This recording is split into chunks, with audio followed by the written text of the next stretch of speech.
Salut tout le monde. Comme vous l'avez vu dans le titre de cette vidéo, aujourd'hui nous allons parler du réchauffement climatique. Mais avant de continuer cette vidéo, je souhaite dire un très grand merci à tous ceux et celles qui se sont déjà abonnés sur ma chaîne. Encore merci et merci pour votre soutien.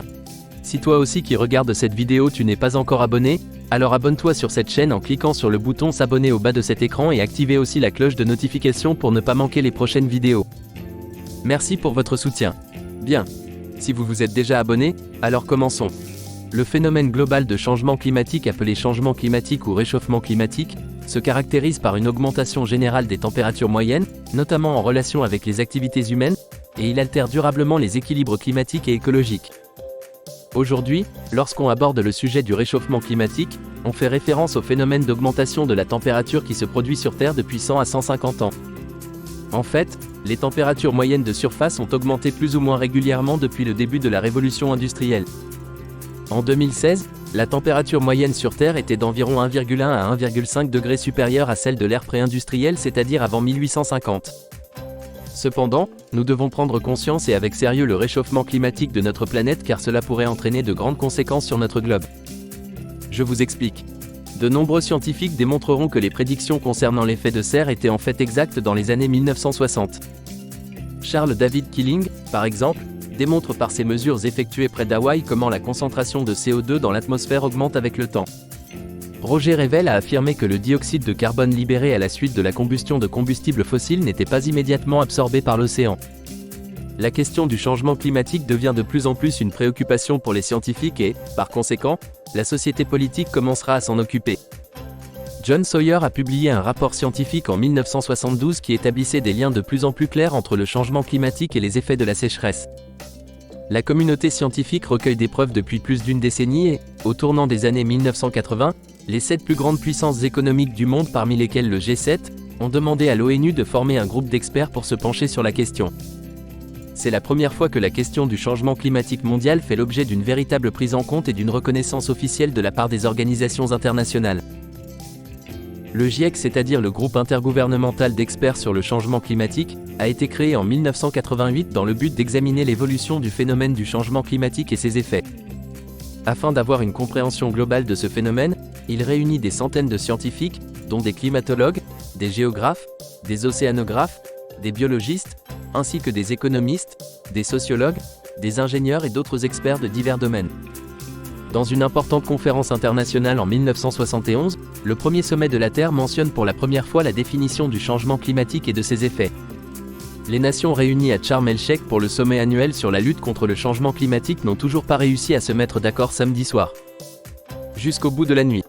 L'absence d'accord entre les différents pays sur les textes négociés pour lutter contre le changement climatique a empêché la COP27 de Sharm el-Sheikh en Égypte de s'achever samedi 19 novembre, en fin de journée. L'événement devait initialement se terminer le vendredi 18 novembre, mais il est devenu habituel pour ces rassemblements transfrontaliers annuels. Le précédent record avait été établi lors de la COP25 à Madrid, qui s'était achevée dimanche midi en 2019.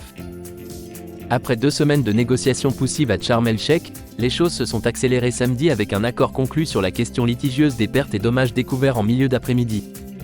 Les discussions portent désormais sur les énergies fossiles, qui sont les principaux contributeurs au changement climatique induit par l'activité humaine.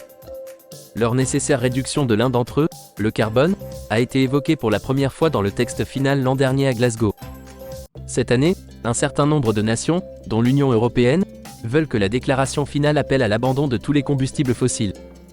Un appel que des pays producteurs de pétrole comme la Russie et l'Algérie ont rejeté, selon Léo Hickman, journaliste de Carbon Brief. Agnès Pannier-Runacher, la représentante française à ces négociations et ministre de la Transition énergétique, a évoqué une « confusion » de dernière minute sur la question des pertes et préjudices, la difficulté d'obtenir un texte au niveau des 1,5 degrés Celsius cible, et la poursuite négociation sur les énergies fossiles. Lorsqu'on lui a demandé si un accord pourrait être trouvé ce soir, elle a répondu que cela prendrait encore un peu de temps, en tout cas pas pour le début de la nuit. Si les pourparlers échouent, la COP sera suspendue et une COP27 bis se tiendra l'été suivant. Cela ne s'est produit qu'une seule fois dans l'histoire, lors de la COP6 de La Haye aux Pays-Bas en 2000. De plus, en parlant d'écologistes, nous pouvons faire référence aux manifestations d'activistes anti-écologistes. Sont-ils utiles dans la lutte contre le changement climatique ? C'est ce que nous verrons dans la vidéo. Les militants écologistes qui bloquent une route, s'accrochent à la propriété publique ou perturbent des événements sportifs. Il ne se passe pas plus d'une semaine sans que ces photographies ne soient diffusées sur les réseaux internationaux de télévision et de réseaux sociaux.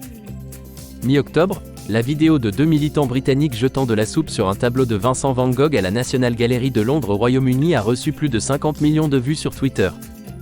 Selon Sylvie Olitro, directrice de recherche au CNRS, une vague très nette de désobéissance civile s'est officialisée depuis l'été, avec une démultiplication des cibles. Quel est le résultat de ces mesures une fois la soupe éliminée ou la route ouverte ? Une première victoire pour des groupes militants comme Dernière Rénovation, Extinction Rebellion ou ANVCOP21 et l'attention grandissante des médias et des réseaux sociaux. L'auteur du livre La désobéissance civile, Sylvie Olitro, explique que l'objectif initial est de faire sensation dans les médias. Est-il vrai que Sacha ne serait pas sur votre plateau si elle n'avait pas barré plusieurs routes ? A interrogé l'eurodéputé Renaissance de France Inter Pascal Canfin au sujet d'un militant de Dernière Rénovation début novembre.